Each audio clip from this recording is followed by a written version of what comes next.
Welcome to Moms of the Lou podcast, hosted by and recorded for St. Louis moms.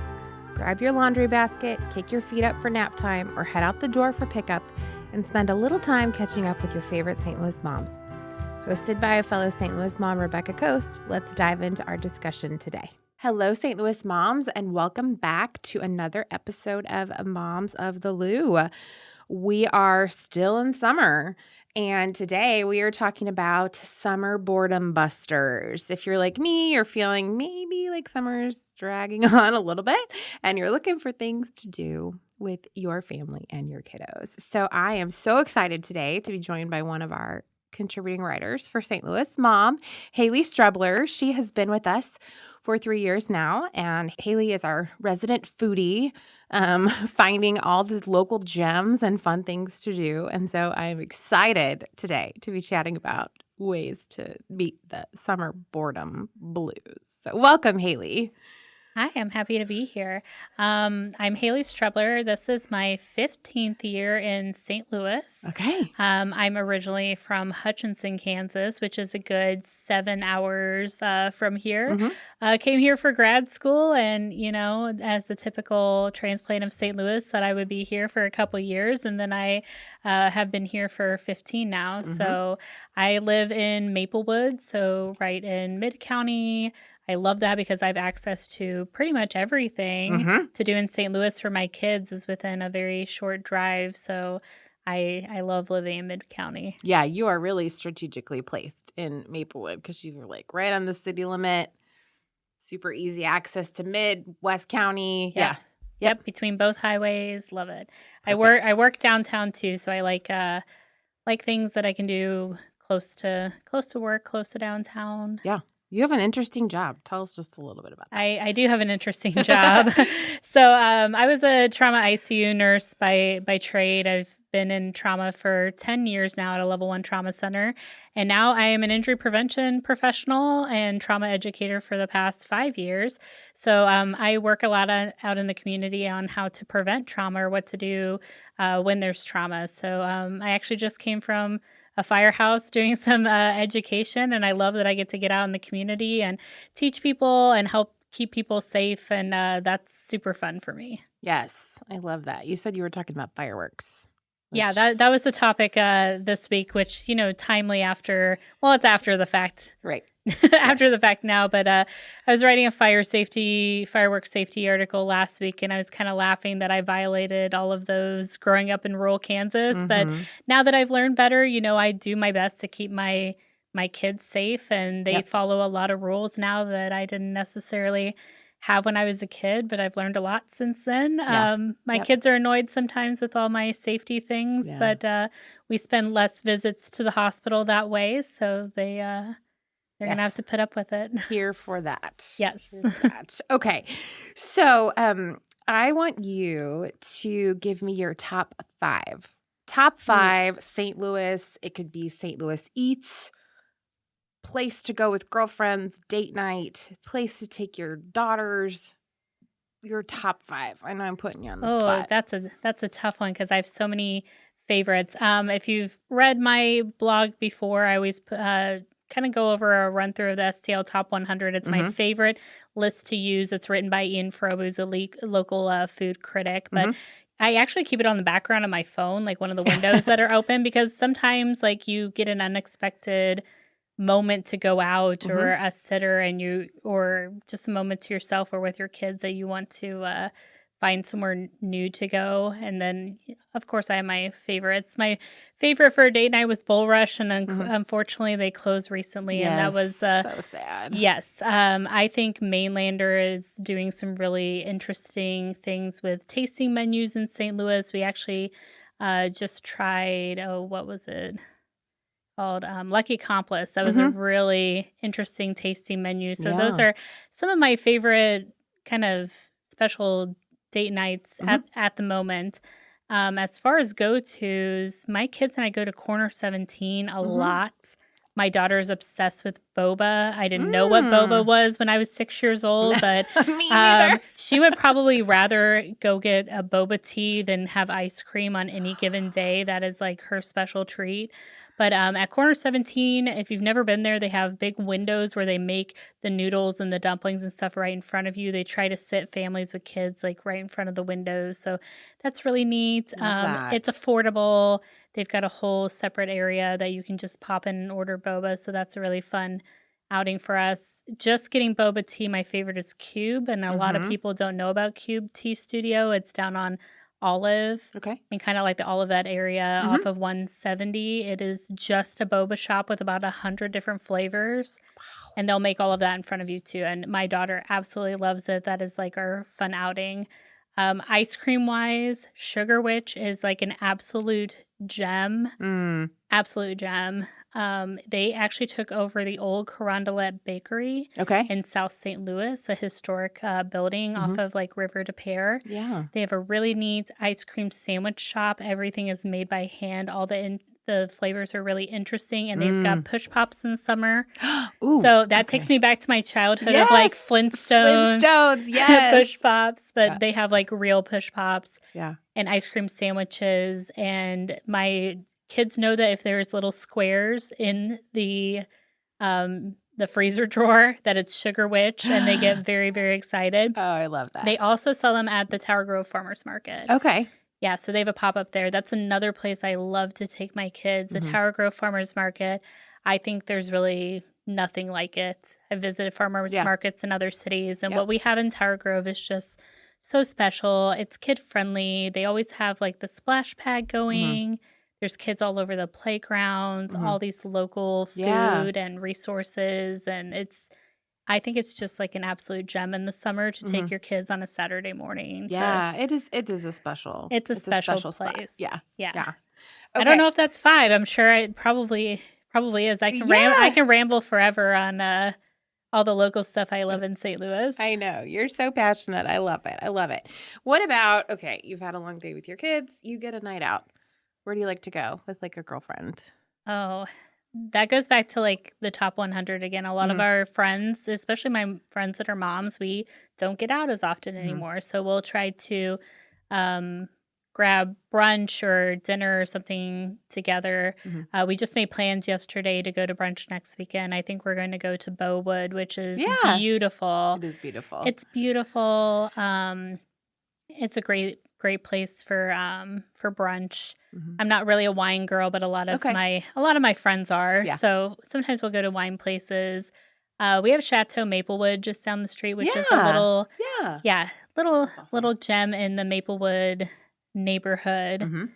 Oh, where else? We just try to look for local events that are happening. Something unique, something that's, Facebook. I know Facebook is kind of going out of style, but it's really good. Even ones you didn't RSVP to, I feel like if you pull up the calendar part of Facebook, it'll show you like local things that are happening, that are coming up.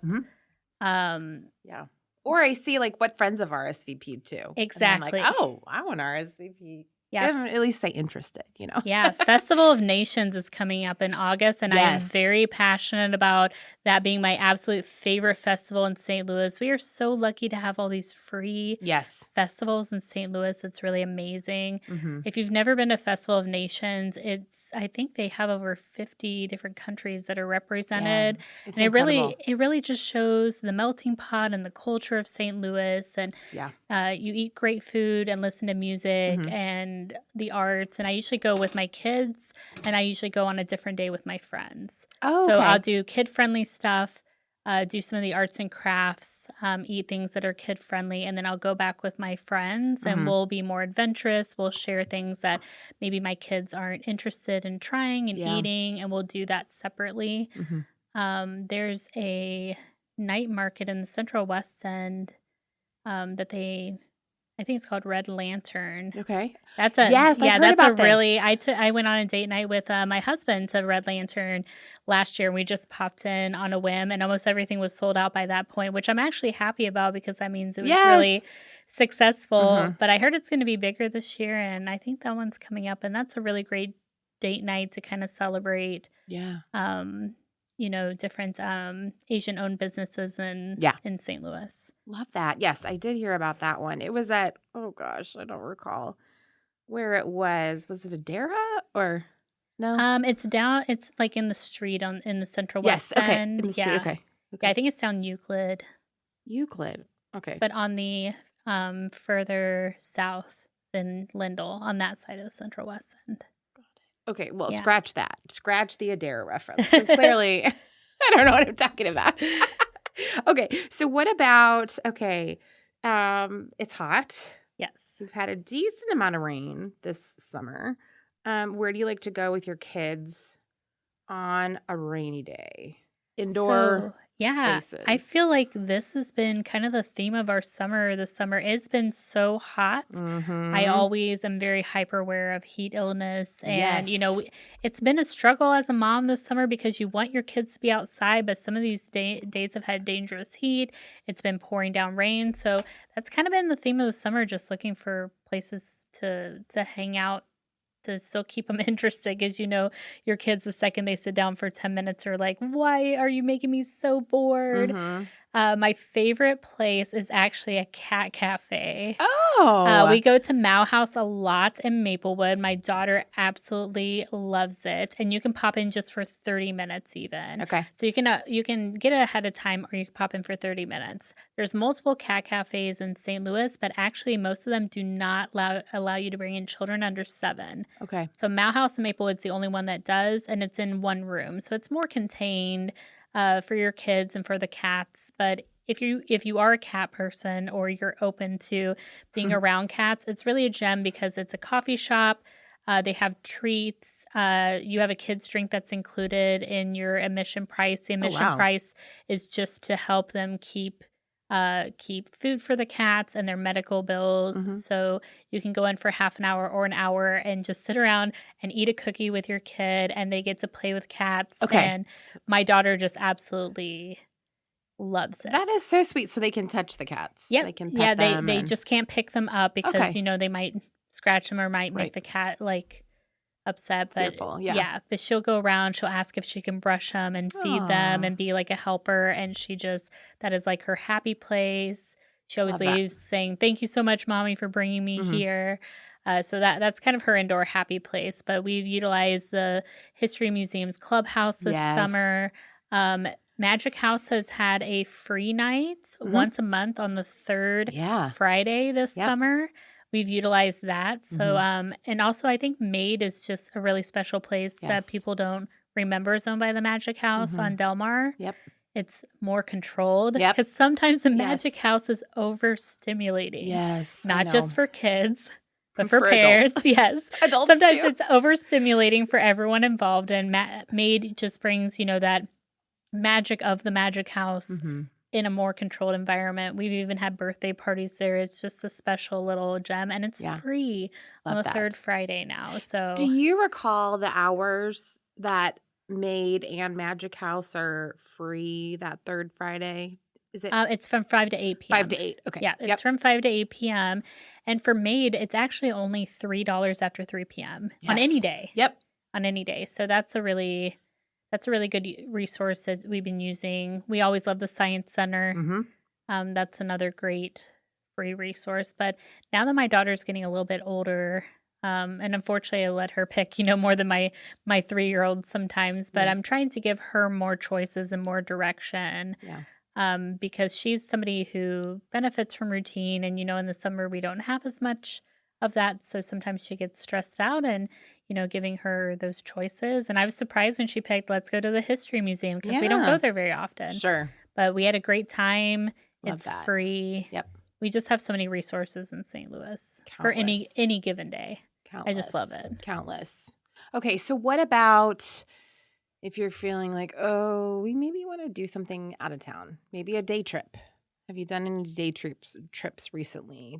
We haven't done day trips, but we went to Kansas City for a weekend. Yeah. Kansas City is wonderful. I mean, I'm from Kansas, but I'm not near from Kansas City. I'm actually down by Wichita, but I have family that lives near Kansas City, and we decided to go there for a weekend. We did all these kids' activities, and they're so affordable. We even went to Worlds of Fun, which is somewhere I went when I was a kid. Yes. It's like, you think about Six Flags here. It's like Six Flags for Kansas City. I do think it's a little more kid-friendly than what Six Flags is necessarily, and you get also admission to Oceans of Fun with Worlds of Fun. So if your kids need to cool off, we went on especially hot days. So we utilized Oceans of Fun a lot more. But we went to Science City and Union Station. We went out to a couple restaurants. But it was a nice weekend in Kansas City. Yeah. I did not get the free tickets to Kaleidoscope because I did not plan ahead. But if you don't know about Kaleidoscope, it's run by Hallmark. It's amazing. I went as a kid. You can get free tickets if you get them early enough. And it's a giant Hallmark Crayola play space. Nice. Where they just get to run around and create. And I used to go there around Christmas time as a kid. And it's just a really special place that it's really neat that still, 20 plus years later, it's still a resource for kids. So if you're thinking about a weekend trip that doesn't break the bank, I always think Kansas City is a wonderful place to go. Yeah. I've also talked to a few girlfriends recently who are going to do Chicago, a couple of days in Chicago. And we just reposted a Chicago travel guide for families. And it seems like there's a lot of fun happening. Oh, there's a ton in Chicago. Chicago's not necessarily my jam, but I know it is for a lot of people. Yeah. I think when my kids are older, we'll tackle that. Yeah. Yeah, it's nice that it's so close driving distance wise to us. Nashville's pretty close. Yeah, Nashville Memphis is close. We have a lot. St. Louis has a lot of weekend type trips within driving distance, which is nice. Well, anything you want to add? Any other adventures or hot spots that you're enjoying this summer? There's always the Cardinals games. There's always the Muni free seats. Yes. We're going to the Little Mermaid this weekend, which I know a lot of parents are going to. Marcus Theaters has the kids shows every single week. We bought the pass for that. We did that over the winter, and it's amazing. You pay $18 per seat for the whole summer. Oh, wow. And you have a movie every single week. Amazing. So that's been really nice. But you can pop in, even though it's the end of summer, you can pop in for, I think, $3. And they also discount the concessions to $3. And the only other thing that I really had down was PBS Kids is a really good resource that we've also been utilizing. They got us on a text subscription where you text in, you tell them what age your kids are, and they send you different activities and things to do developmental wise for what ages your kids are. And we actually got we did their summer kickoff, which they gave us a bag of activities craft wise and in nature to do every single week. And that's the second time we've done that with PBS Kids. They always have a kickoff party. They feed your whole family. They give free resources. Wow. It's amazing. Wow. I had no clue about that. Resource. Yeah. It's amazing. Okay. We'll be sure to link that in the episode. Yeah, they do a great job. Awesome. But that's really all the resources that I wanted to talk about in a short period of time. Yes, I think you've given us a lot that we can accomplish in the remaining weeks of summer. So when everyone's going a little bit crazy at the end of summer, getting ready for school to kick off and, trying to keep momming and keeping things interesting. Yep. Awesome. Well, thank you, Haley, for your time. We appreciate it. And your love for St. Louis. You're the best. Thank you so much. All right, moms, thanks for tuning in. We'll catch you on our next episode of Moms of the Lou. Thanks for listening to Moms of the Lou. We hope it encouraged you and put a pep in your step and helped you get to know our community a little bit better. Be sure to find us on Instagram, st.louis_mom. You can find us on Facebook, St. Louis Mom. You can find us on our website, www.stlouismom.com. In case nobody else tells you today, you're a great mom and you're doing a great job. Chat with you next time.